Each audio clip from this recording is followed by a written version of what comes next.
Dan saat ini sambil menunggu telepon Anda juga, saat ini telah bergabung bersama kami ada pakar komunikasi politik yang nanti akan bergabung, yaitu ada Profesor Karim Suryadi dan juga sudah ada pakar politik, Kang Hanta Yuda. Selamat sore, Kang Hanta Yuda. Selamat sore, Tisa, Andrew. Ya, Kang, kalau dilihat dari ada 3 format nama, Prabowo Puan, Anies Ahaye, dan Ganjar Erik, akan terwujudkah di Pilpres nanti ketiga nama ini kira-kira atau mungkin ada surprise? Ya, kalau tendensinya hari ini ketiga pasangan ini memungkinkan tendensinya ya, karena dengan ambang batas minimal untuk pencapresan itu kan harus koalisi minimal 20%. Berarti kalau PDI Perjuangan dan Gerindra bergabung lebih dari cukup, memasangkan nama Prabowo dan Puan Maharani satu. Kemudian yang kedua, kemudian ini kita asumsikan koalisi Indonesia Bersatu yang baru terbentuk antara Golkar, P3 dan PAN itu mengusung Ganjar dan Erick Thohir. Yang satu lagi adalah pasangan Anies Baswedan dan AHY yang PKS, kemudian Demokrat, dan tentu harus ada Partai Nasdem, harus 3 partai. Nah, 3 ini kita bicara porosnya dulu. Porosnya memungkinkan kalau kita lihat peta konstelasi Pilpres kita itu memungkinkan 3 bahkan 4. Kalau Gerindra, Prabowo memutuskan misalnya tidak bersama PD Perjuangan maju sendiri karena cukup lebih 20%, maka Gerindra bisa dengan PKB. Dari nama-nama partai yang saya sebutkan baru 8 kan, baru 7. Ditambah dengan PKB, maka PKB dan Gerindra itu bisa satu lagi, 4 poros sebenarnya, tapi agak sulit. Nah, dengan 3 poros tadi, maka memungkinkan beberapa calon tadi yang akan muncul. Jadi kalau 3 atau 4 poros, prediksi saya, Pilpres kita akan berlangsung dalam 2 putaran. Nah, 2 atau 3 putaran ini sangat menentukan siapa pemenangnya dalam Pilpres nanti.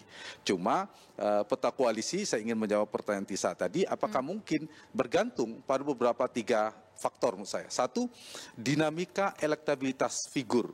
Jadi elektabilitas kandidat itu menentukan siapa yang paling tinggi hari ini berdasarkan data-data survei adalah Prabowo, Ganjar Pranowo, dan Anies Baswedan. Tetapi kalau dinamikanya berubah, ada muncul nama baru, atau ada yang turun, atau ada yang melambung, itu yang akan membuat. Tapi kalau tidak flat saja 3 ini, maka kemungkinan 3 ini akan menjadi capres.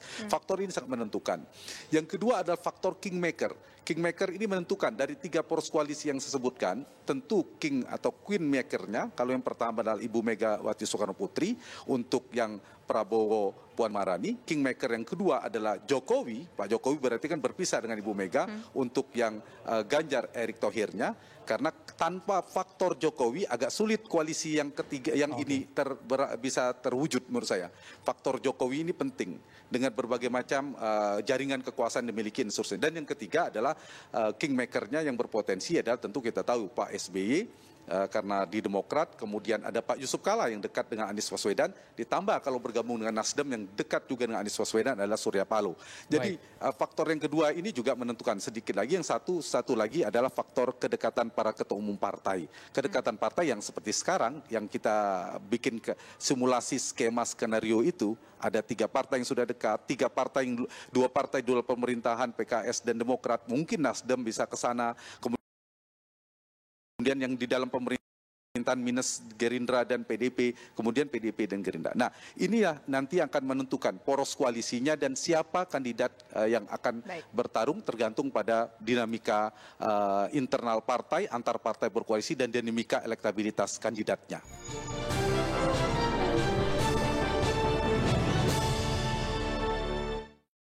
Mas, kalau memang format saat ini bisa dikatakan masih asumsi dan istilahnya cocokologi, masih sangat cair. Apakah mungkin ke depan akan berubah lagi ini, Mas, pasangan-pasangan ini? Ya. Ya, ada 2 ya. Ada tahapan kandidasi, pencalonan, dan pemenangan pemilu nanti. Nah, 2 ini berbeda. Yang menguasai kandidasi adalah para figur-figur veto player partai, ketua umum partai yang memiliki tiket partai. Sementara elektabilitas mereka dalam survei-survei yang kita baca itu tidak begitu kuat. Di sisi yang lain ada nama seperti Anies Baswedan, kemudian Ganjar Pranowo yang dalam struktur partai, struktur kekuasaan partai, mereka bukan siapa-siapa, tetapi elektabilitasnya tinggi. Jadi ada tersimpang. Itulah yang menyebabkan politik ini masih dinamis. Apakah ada dua kemungkinan, Mas Andrew? Apakah skenario partai, elit partai nanti yang menentukan? Kalau skenario itu berhasil dilakukan, maka para ketua umum partai yang maju. Nanti orang-orang seperti Anies dan Ganjar mungkin gagal maju.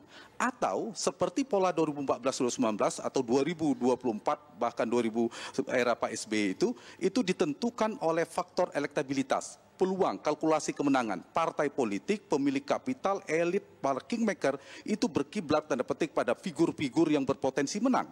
Kalau berpotensi menang, maka figur-figur seperti Anies dan Ganjar itu sangat menentukan nanti dalam pertarungannya. Nah, kalau polanya tidak berubah, adalah tidak ada kejutan, misalnya ada figur-figur ini, mereka tidak turun, tidak drop elektabilitasnya, maka Anies, Ganjar dan sebagainya akan maju menjadi calon. Nah, antara 3 dan 2, saya punya analisis dari versi saya poltreking, ada kemungkinan 2 atau 3. Nama-nama ini memang menarik ya, Ganjar sama Erick Thohir mungkin akan didukung oleh Pak Jokowi dan sebagainya. Saya mengistilahkan nama ini ada nama-nama primadona yang paling realistis hari ini.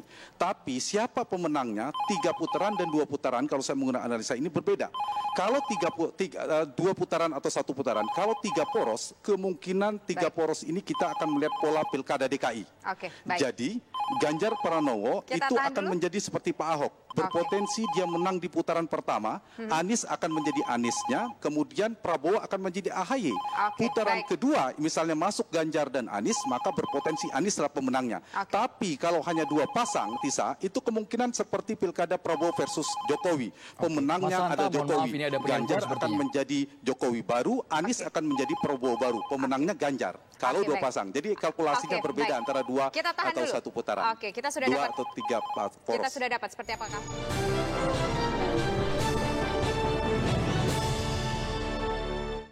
Mas Hanta Yuda, apakah kira-kira rumah politik ini bisa menjadi sebuah rumah yang potensial dan rumah yang nyaman bagi orang-orang yang berpotensial juga? Atau mungkin justru pola pikirnya bisa saja terbalik, Mas Hanta Yuda? Ya, kalau tadi ya Pak Bagong tadi bilang, itu betul kalau kita sistemnya adalah parlementer. Melebur ya antara eksekutif dan legislatif. Kita kan sistem presidensil. Partai politik itu kandidasi. Harusnya membuka. Sehatnya bahkan buka konvensi. Bukan pemilik penentunya, bukan ketua umum partai, tetapi membuka. Kita di Amerika misalnya, apakah kita kenal ketua umum partai Republik, Partai Demokrat? Kita nggak kenal, tapi dibuka konvensi rakyat, dipilihlah figur-figur yang dipilih oleh rakyat, dan mereka harusnya membuka panggung. Jadi nggak otomatis. Kalau sistem parlementer, betul pemenangnya partai E, ketua umum ini menjadi Perdana Menteri. Kita ada sistem presidensial, harusnya partai menjadi rumah nyaman bagi siapapun, agar pertarungan kita adalah pertarungan gagasan, visi misi, program orang-orang terbaik, tokoh-tokoh terbaik, figur-figur terbaik diberi panggung oleh partai politik untuk menjadi calon pemimpin bangsa kita. Mestinya begitu semangatnya. Bukan sebaliknya, tapi hari ini kan kita ada presidensialnya setengah hati karena ada syarat 20% sehingga tiketnya tetap dipegang oleh partai politik. Kalau partai misalnya sesama partai mereka membuat skenario, membuat Ganjar tidak bisa maju, Anies tidak bisa maju, itu bisa juga terjadi sebenarnya. Nah, justru terbalik betul kalau Tisa bilang, ini tergantung kuatnya di mana nanti. Kekuatan para kingmaker ini, para pemilik kapital, nanti kalau satu muncul, misalnya Anies, Ganjar, dan Prabowo, saya menggunakan logika pasar tadi soal elektabilitas yang maju, saya kira semua akan masang itu juga. Tapi kalau yang keluar adalah para ketua umum partai, nanti yang bertarung para ketua umum partai juga semuanya. Ini polanya tergantung nanti, termasuk nanti menjadi 3 poros kah, 2 pasang kah, itu akan menentukan, karena pertarungan itu kemampuan kita menentukan siapa lawan kita, itu menentukan kemenangan. Itu sama juga dengan skenario 2019 yang lalu. Kenapa Pak Jokowi menang juga karena lawannya Pak Prabowo, kan salah satu faktornya. Nah, ini juga yang saya maksud kalau kemudian kalau 3 pasang tadi terjadi. Tapi bisa jadi polanya kemudian Ganjar berhadapan dengan Anies Baswedan. Kalau kemudian kingmaker dan queenmaker Ibu Mega dan Pak Jokowi bersatu nih, katakanlah PDIP akhirnya bergabung bersama Ganjar misalnya, maka kemungkinan Anies di seberang seberangnya akan didukung. Nah itu juga akan mengulang.